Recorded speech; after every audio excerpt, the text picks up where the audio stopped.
Well, good morning, Central Indiana, 9 o'clock on your Saturday morning. Thanks for waking up with us here on 13 Sunrise. I'm Matthew Foltz alongside Lindsay Monroe. We got our yellow on, cheering on the Pacers tonight. Gold out. They're going to get it done. It's a must-win game for the Pacers later today, 8 o'clock. Knicks are in town. I'm sure there's some New Yorkers. That was a horrible accent. In town as well for the competition. But yes, we're going to be cheering on our Surge tonight. That's right. That's right. Lots going on downtown. Got the Indians game as well. Many events happening all across.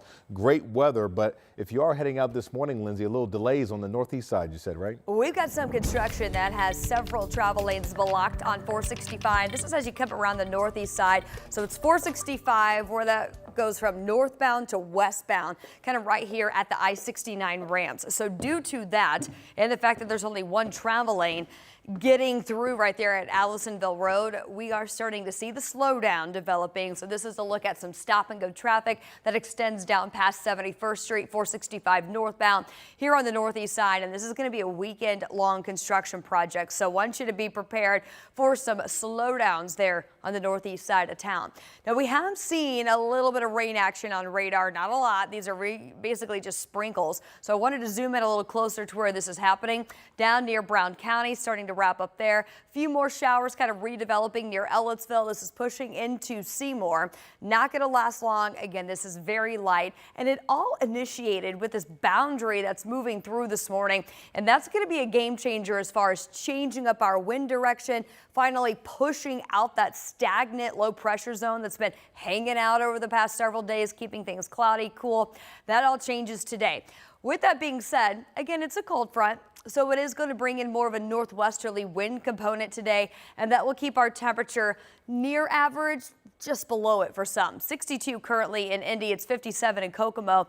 We are headed to 74 with that sky clearing this afternoon. We'll call it mostly sunny.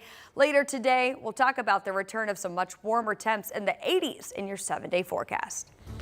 All right, we'll see you then, Lindsay. Right now, the town council in Atlanta is holding a special meeting to address the town's building commissioner being named in the 1993 murder investigation of Tony Bledsoe.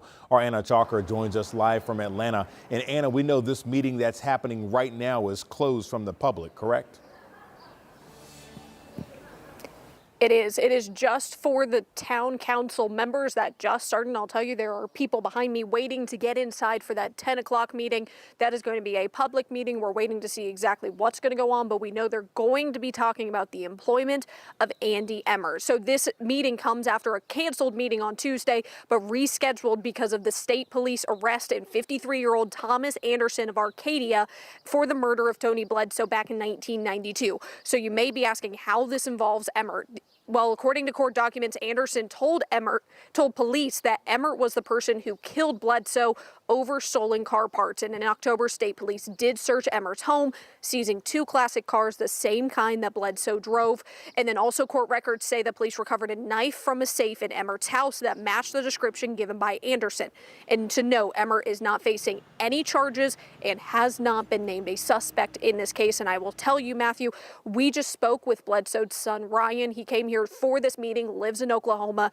As you can imagine, a lot of emotions from that family right now, just saying we want answers. They're hoping this is a step in the direction for those answers with that arrest of Anderson, the meeting about Emmert today. But they say, if you have any information, still reach out to state police, still reach out to Hamilton County to help police, because they say, you may never know, that one piece of information you give will help more in this case. So that public meeting starting at 10 o'clock, we will be inside, but we'll have another quick update before that at 9:30. All right, so many questions still in this decades-long investigation. Our Anna Chalker reporting live for us in Atlanta. Thanks, Anna. We'll see you soon. A Howard County family is now getting a second chance at justice. We're now learning that murder charges were refiled against the man accused of killing their loved one over a decade ago. Our Logan Gay spoke with the victim's family on these new developments. Heather Rouse says it almost feels like she and her family are starting at square one after already waiting 20 years for the first arrest. They get arrested, get charges dropped, let out, and then now we're back to refiling the charges. Her brother Chad was shot in the back in November of 2006. Then in 2023, Kevin Maddox was arrested and charged with his murder. Fast forward to last month, when those charges were dismissed due to staffing issues at the Howard County Prosecutor's Office. Now the charges officially refiled. We knew it was going to come. We just didn't know when. So we was just shocked that it happened this soon, honestly. Now there's a warrant for Maddox's arrest after he was released from jail. And we're playing it safe because you won't want to get too happy and get them hopes up and then they get brought down. Don't want our hearts broken again. When the original charges against Maddox were dropped, Howard County Prosecutor Mark McCann said he needed about 24 full-time deputy prosecutors to meet the county's caseload, but only had 11. There needs to be more prosecutors here in Kokomo than what there is, because you got these prosecutors that have so much weight on their backs from these unsolved cases and trying to, handle it all and juggle it all. And it's not just an issue in Howard County. The Indiana Prosecuting Attorneys Council says the entire state needs 440 more deputy prosecutors than it currently has.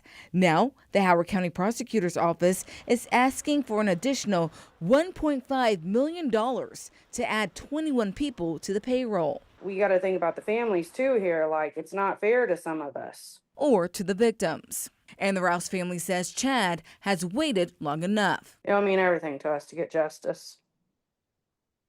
My brother deserves it. He really does. In Kokomo, Logan Gay, 13 News. Time is now 9:06. The driver accused of killing a former HSE football player in a crash back in March will now be charged as an adult. Mason Alexander was the passenger in that car. The ruling comes after prosecutors and Alexander's family have pushed for the driver, 18-year-old Trey Williams, to be waived to adult court. Williams was 17 at the time of the crash, and prosecutors say they'll now charge Williams with reckless homicide, reckless driving, and having a fake ID. 13 News spoke to Mason's family about this decision. These were adult-like actions that had gone on for a protracted period of time, and I think the preponderance of the evidence that was presented would only mandate that this matter be waived over to adult court. Williams will be in court for his first initial hearing on Monday. That's when prosecutors say he could be moved to adult jail. 13 News has reached out to his attorney for comment, but have not yet heard back. This morning, an Evansville woman is under arrest after being accused of planning to put homemade explosives at her former high school. The woman was taken to a hospital for evaluation yesterday, and police say they found suspicious devices in her backpack when taking her in. The woman allegedly admitted to building an explosive device. She also told investigators she was going to use them at her old high school with the intention of hurting people. The Indianapolis Fire Department has announced a new partnership with hopes to reduce overdose deaths right here in Marion County. IFD is now joining Marion County Public Health Department's naloxone Leave Behind project. So crews will now carry naloxone kits on their rigs and leave them with loved ones after an overdose patient stabilizes. IFD says they have responded to more than 1,700 overdose incidents since January 1st.